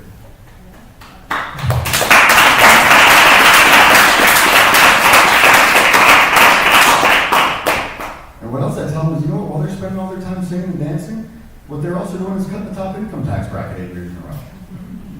And while they're spending their time doing that at the federal level, they're passing a big, beautiful bill that costs $4 trillion with $3 trillion of it going to the highest earners in this country. And they're cutting the corporate tax rate again. And you don't got to wonder why your property taxes or your rent have gone up. You don't have to wonder in a state where we only have 2 major revenue streams why you can't afford a house and why our mental health system has been stripped down. Because when we have a budget deficit, well, they cut our public services, and when we have a budget surplus, well, now Gene Forte is talking about a flat tax rate. And that does not serve working people, and it does not serve those of my coworkers who were sold a bill of goods and voted these people into power. And that is the coalition that we can build. That is the coalition that could, again, be winning a majority of people making over $100,000 a year. We did not do that last year. We can again. That's the coalition that can again be winning not just majorities, but large majorities of union members. You go talk to the IFF, you go talk to our firefighter, city fire locals, well, they just for the first time ever in their annual survey had about half, and in some cases more than half their members vote Republican. That should not be the case in a place like Montana. Right. And that is the sort of issue base that if we can talk about and present a clear, compelling message about how we can fix it in a basic, simple, comprehensible way, well, that is how we get young people, a lot of them stayed home or swung to the right in the last election, to again be part of the Democratic Party, because that was what this party was nationally not so long ago. And that is a coalition that can win in large majorities, which is what we need to actually address big problems like housing, healthcare, and childcare, and retirement, and actually managing our public lands in a wise way. So that's what this campaign is about. It's about the fact that if we can start from that place, and we can focus on these issues, and we cannot BS people and hedge on the issues where we might disagree, we can build that coalition, and that if we give people a choice that is not just the sort of choice that has left a lot of working people and young people disillusioned, a choice between, well, one millionaire and another that they're too often stuck with because of a flawed system of campaign finance and because of a flawed political system that's awash in resources, which make it pretty darn hard for a working person or a poor person to run for the highest levels of office. Well, I think it makes it a lot easier for us not to hedge on those issues. And on a basic level, I remember when I was working 3 jobs at the University of Montana, driving from my second to my third at 5 or 6 o'clock, 2015, I could have the year on. We had a pretty heavy snow year that year. And I remember driving up Broadway and seeing someone that drove off the side of the road there and had their hazard lights on and thinking, I don't have time to help that person. A lot of people don't have time. And it is really hard to extend basic empathy and compassion when you're working 3 jobs. And so let's fix that. If we can fix that, we can fix all these other problems that have allowed the Republican Party to attack people's basic dignity. I think we can bring a lot of people along with us.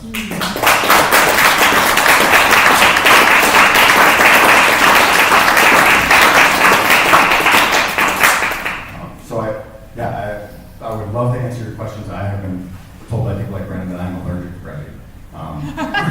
But I love policy, so I would love to talk about the specifics of, how do we address the housing crisis? It's a lot of resources, and let's talk about it.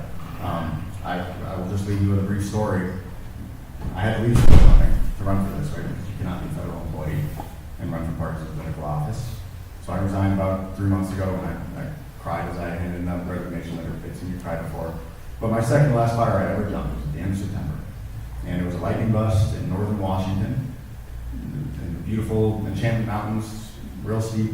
And we had jumped 3 fires in 9 days, and we were on the 3rd day of that 3rd fire. And we got in 5.5 acres wrapped. There were 6 of us out there, and it's 8 o'clock, and the sun is setting, and there's rain forecast for the next day. And we figured, well, we got jumper line all the way around this, and it's Missoula, so surely some of you have been wildland firefighters, jumper line, it's just like other hand lines, a little thinner. And with rain forecast, we figured we were good to go make camp. And the jumper in charge, her name was Cameron. She is the first woman to ever make it to rookie training at the Alaska Smoke Jumper Base. And she said, no, you are not, because weather is not a firefighting tactic. And that was the most frustrating thing I could possibly heard in that moment, because I was hungry and tired, and I want to go make a fire and cook some dinner. But Cameron was right, weather is not a firefighting tactic. So we worked for another 3 hours until about 11, and we made sure that every inch of that line had 3 feet of brush cleared, and we ran our saws, and we swung our tools, and we made sure that line was bomb-proof in case the rain did not come. And that is a lot like the situation we're in today. It feels like the rains are coming, and it feels like there's a blue wave coming. But we cannot use that as our tactic, because if we win just on the basis of people who voted the other way, hating the other guys more than us this time, that is not a meaningful victory. And that does not rebuild this coalition into what it needs to be, which is a democratic coalition of working people and union members and young people and everybody, regardless of their party, who still cares about the Constitution. That's what we're building here, and it's what I would love your help with. I would love to answer your questions, to earn your votes on June 2nd in the primary here, because I cannot do it on my own. It's going to take all of us to get one of us elected, and if you'd like to learn more, I'll say it again, please go to samformontana.com. It's all spelled out. I really appreciate y'all's time. Thank you.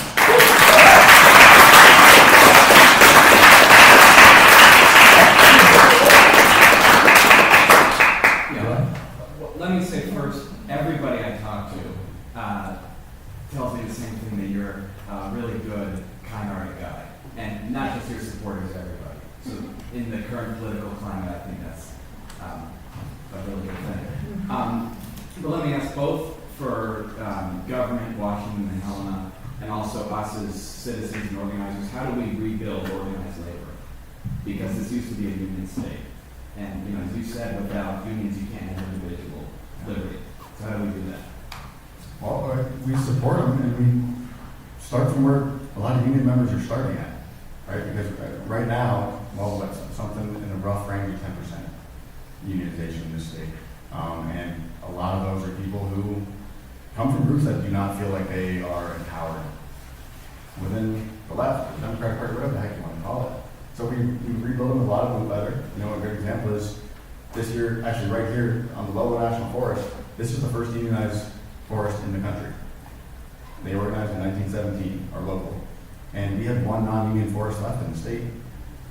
This past year, it was the Custer Gallatin that covered around Bozeman area, heading out to eastern Montana. They had 2 failed unionization votes in the last decade. And when the Doge cuts started, they held another vote, and we went out there and organized, and it's just like running. It is a campaign, right? It's just like this. You have to go have a lot of conversations. There's no simple version. It's a lot of pizza. and the conversation that we had with a lot of people who voted Republican, right? No matter in the union. That's the beauty of it. Is that there are people at the highest levels of power whose job is to make you feel alone and powerless, and that is a lie. That is only true if we believe it. And it's the same in this campaign right now. And they passed that unionization vote overwhelmingly in the middle of the Doge cuts because they saw the value of a union. And we took our local from 7% dues-paying membership to 23 in the course of a year. And you know what? Sometimes it takes a catalyst for people to organize and see the value of something. We sure as hell have that catalyst right now. So the way we help rebuild is we support the organized labor that we have. and we make sure that they are an active part of the front of this conversation. And you know what? A great idea I've got is maybe we actually have the first Democratic nominee who's a union member for Congress in over a decade.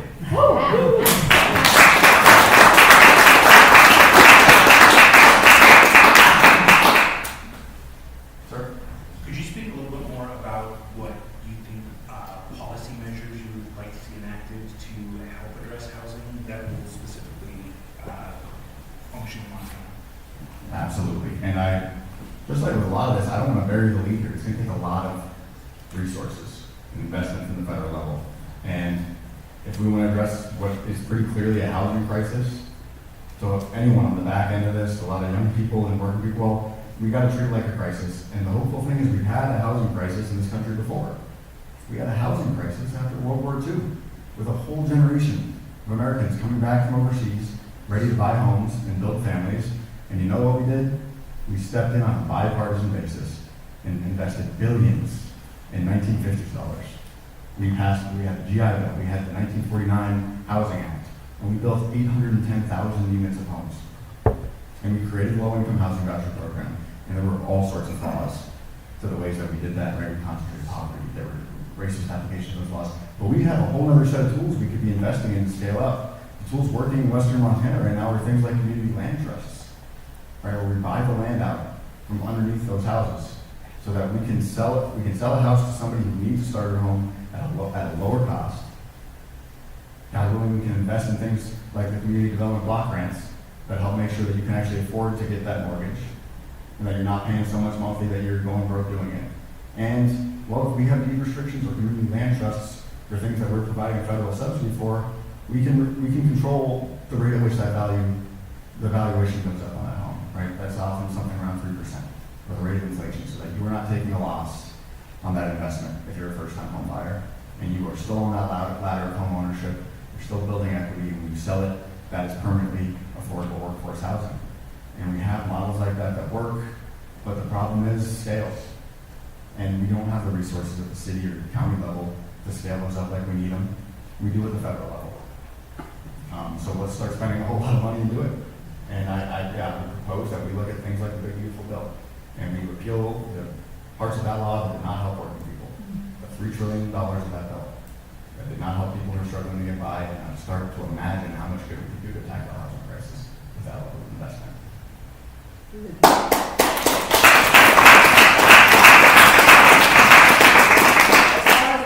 There's another part, especially here in Missoula, since there's mountains all around, that is very important, which is people being able to build on the properties they already have it. Yeah. They're lucky enough to already have it. And so like ADUs and things like that, like it's very expensive to build here. Yeah. Help with building that stuff if you're gonna make it like another unit available. That would help. And if you have enough of them, it'll bring down rent for everybody. Agreed. So you're talking about, right, things like zoning reform. I mean, and contractors, regulatory and then they're reform. like scheduled out for 2 or 3 years, Yeah. you know, and they just pick the project that they want, which is usually the ones that pay the best. Yeah. Outside Agreed. of Missoula, even. And the trouble that I encountered when I was doing advocacy in between fire seasons is almost all of us agree on things like zoning reform at the large scale, the abstract level, and then it's really hard to do at the state level. And so if we're going to be investing a whole lot of federal resources, and it's right in our policy platform, we should absolutely require that folks are given block So I grants have an to. ADU ready to go. Yeah. That has a 2-bedroom apartment on it. Yeah. It's gonna cost $500,000 to build it. And that's a problem. So, And that's a problem that regulatory reform and actually adding efficiencies could fix. So if we're going to invest federal dollars, we should have requirements that you have things like an ADU by right. Or that you have things like a multifamily or duplex by right, and that if a municipality or a state is getting those sorts of federal resources, that they are going to address what regulations they have that might make it a lot harder to build housing that is dense and infill housing in the places that working people need it. That is part of what you can do to leverage those resources, and that has got to be a requirement for any federal investment to make sure we're using the taxpayer dollars in the most wise way possible. well, I agree again, like, wholeheartedly. too, like to help the individual and the small owners, like basically making 1 or 2 rentals on their property, Yeah. not like the ones that just want to build big, horrible apartment buildings that are not really, you know what I mean? Oh, yeah. That are not as nice. Yeah, make it easier. I mean, sometimes it is, right? Sometimes it's government just getting out of the way. And sometimes incentivizing government getting out of the way at the lower level with investment at the federal level is the best way that we can possibly do that. Sam, if I gotta be a little careful, because I don't think we want Congress dictating local zoning policy. Right. So, your stump speech, you gotta be careful, because I sure in hell don't want a congressman from Oklahoma telling me what we want to build in Missoula, Montana. So I understand what you're saying, but be sort of careful about that, because that's a nice third grade. Absolutely. You're talking about preemption. Well, I'm just talking about, all these things you can put on grants. You gotta do this, this, and this. All of a sudden, it sounds like Congress is doing my local zoning. So that's all I'm saying. I hear that. And yeah, I think we can incentivize zoning reform with some latitude in municipalities to do it in a way that fits that city or that state. The good news is actually, we're actually a good ways ahead of a lot of states here in Montana in terms of our regulatory reform and the hard work that Missoula just did on comprehensive code reform. There are a lot of places at the federal level where they have not done that work that we've done here. Sam, what do you make of the president's new kind of consolidated wildfire fighting agency? How do you see that working out? I don't love it. And I think in the abstract, that could be a great idea to break down silos between firefighting work that happens in the BLM or the Forest Service, the Park Service. Right now, where we're at is the Forest Service is already down 25% in terms of the workforce in the state. And the Park Service is worse. And there's another round of early retirements that they're pushing in the Forest Service here. And now they're talking about pulling another third of that agency out of the Forest Service to create a new wildland firefighting agency. Well, we are looking at having 20 to 30% of the staff left on our public lands agencies managing all the same acreage. And that is near as insidious as the land sales that they were talking about a year ago. Because public lands do not manage themselves. And it is the same project that they have engaged in when it comes to public education or public health and mental health services. They got the service, and then they turn around and say, well, look, we're having a pretty dry, hot winter, and we're about to have a tough fire season. It's not working. I guess we got to privatize it and contract it all out. And that is precisely when we all end up spending a lot more for a little less. And I've seen it on the ground, because last summer, when we were having actually record low fire season in terms of acreage, I got on a fire in July, and we didn't catch this one. And we're ordering in resources to start fighting this thing on a larger scale, and I'm running a task force, and I tell them, well, my recommendation before we leave is that we order a hotshot crew, right? A type 1 hand crew and a type 2 agency crew. And I said, there's 0% chance you're gonna get an agency crew on either of those. So instead, we're gonna order 5 contract crews. Because there's different capabilities, right, and different training standards. So now we are spending more than twice as much for hopefully the same service. And that is the case across the board. That's the case when I am fighting a fire in a place where we could have engaged in active forest management, and we didn't because our congressional leaders lacked the courage, and so I've got to call in retardant drops at $7,000 a pop that goes into Tim Sheehy's pocket. That money does not stay in our community. It doesn't create good jobs, and it is the least cost-effective way to possibly manage our forests. So again, we should be talking seriously about investing in the scale of 3 times more upfront in fuels crews, in active forest management, hazardous fuels mitigation, so we cut those sticks before they're on fire. And so we don't end up having a 2,000-acre fire outside of Helmville like we had last summer, the Windy Rock, that cost $56 million. In Helmville, not the most populous neck of the woods. For $56 million, you could pay 2,000 people $20 an hour, 12 months out of the year, to stomp around the woods with a chainsaw and engage in active forest management. That is the way that we ought to be managing our public lands, and that is the way that would create a lot more good jobs for people in the state, and broadly how we ought to be structuring all of this. Sam, I'm old enough to remember when Ronald Reagan started saying government's the problem. It's not the solution. I look at the federal minimum wage, $7.25. Hasn't been raised since 2009. I have a granddaughter who's working for a law firm in town, and she doesn't have a college degree. She dropped out, but she's making well over $25 an hour. And how do we, I respect in this community for federal workers. But we've gone through years of beating down. They're lazy, they don't work, they don't, somebody drives by a construction site and somebody's standing there and nobody realizes they're waiting for the concrete truck to come, because they're concrete finishers or whatever. And so how do we repair the fact that government workers do very important jobs in our country, and they need to be respected, they need to be paid adequately, and we need to have them in the numbers that we need. Well, I'll tell you, I have worked in the federal government for the last 8 years. When I was a 19-year-old, I went and did an internship at USA, rest in peace. And those folks were working 60-hour weeks, right? Not for a whole lot of money. And so I think we got to start talking about federal workers broadly, public lands as well, in terms of the working class people who actually make them run. That's the vast majority of the federal workers in this state, here in western Montana. And that's not the conversation I saw nationally when we're talking about DOGE cuts. And a lot of people have this idea in their head that it's a bunch of bureaucrats in Washington, D.C., when it's not. It's people in Hamilton and people in Libby. And a lot of people are seeing that right now. And so I think the way that we do that as we are rebuilding and hopefully building a bigger, broader way here is also to talk about what does real government efficiency look like. Because we just lived through a year plus in which they gutted the lowest paid workers at all of these agencies and said it was all about efficiency, and in reality it was all about power. And it was all about privatization. And if we're going to start talking about investing a whole lot more in federal workers on our public lands or investing federal dollars in housing, we should also have a conversation about the massive inefficiencies that do exist in the federal government. I've seen them. Like we had a jumper out of Grangeville over in Northern Idaho. He broke his back on a practice jump. He was parachuting. There was no debating whether it happened at work. He had fractures in three vertebrae, and it took 18 months before he got $1 paid out of workman's comp, and probably hundreds of man-hours to track down that case. That is a massive inefficiency in the federal government. As a wildland firefighter, if you want to apply to go work next summer, well, that job application might close in August or September for the following year. And you might be applying for a job that pays $15 an hour. That is a massive inefficiency in the hiring processes of our federal government.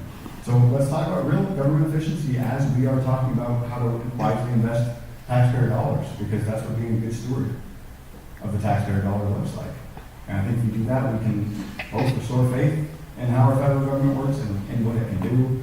And I think we can actually refute the message that Ronald Reagan was trying to spin, because what he really did was put us on this path towards the gutting of public services and privatization that has not benefited working people. It's benefited an incredibly small slice of people.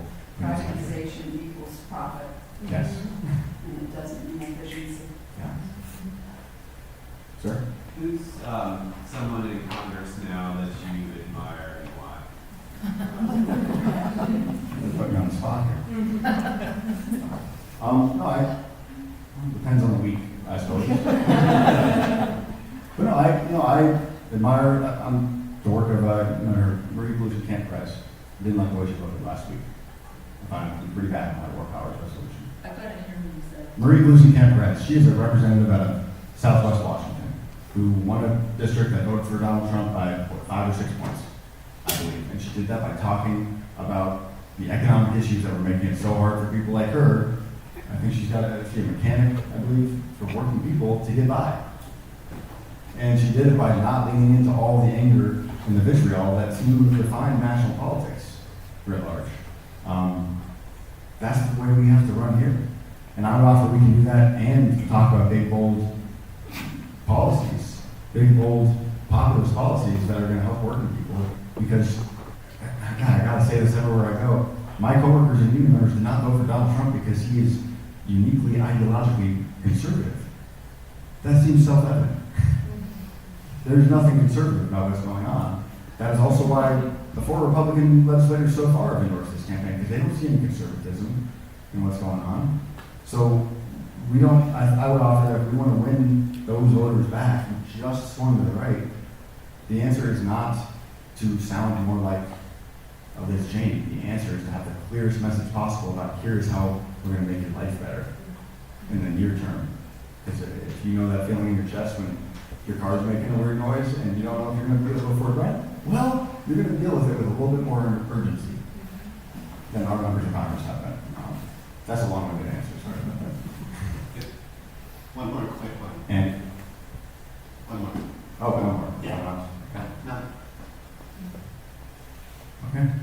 Well, if there's nothing else, I gotta tell one more story. This one's real brief though. I read an interview with a Russian smoke jumper a few years back. They got harder than we do, and he said smoke jumping, what that is like is for 3 minutes you fly like eagle, for 3 weeks you dig like mole. He's like a mole right now, and we're all over the state, and I cannot do it on my own. I need your help, and I need your vote on June 2nd, and there's no way we're going to talk to every single person. So I that if you'd be willing to help, please go to StanfordMontana.com, pick up the yard sign, and if you do, send us a picture, because I'm trying to get all the beautiful pictures of people who believe in changing this country possible, and Brandon's got some sign-up sheets up there. Please sign up. I would love your help by signing up to volunteer. We're just shy of 1,000 volunteers signed up so far, and that's how we win this thing. And I would love your help with a donation, because it takes money to pay folks, and if we want to really organize 1,000 people to go across the state and flip this district, well, it's going to take some legwork and organizing capacity. I'd love your help with that. Thank you all for your time.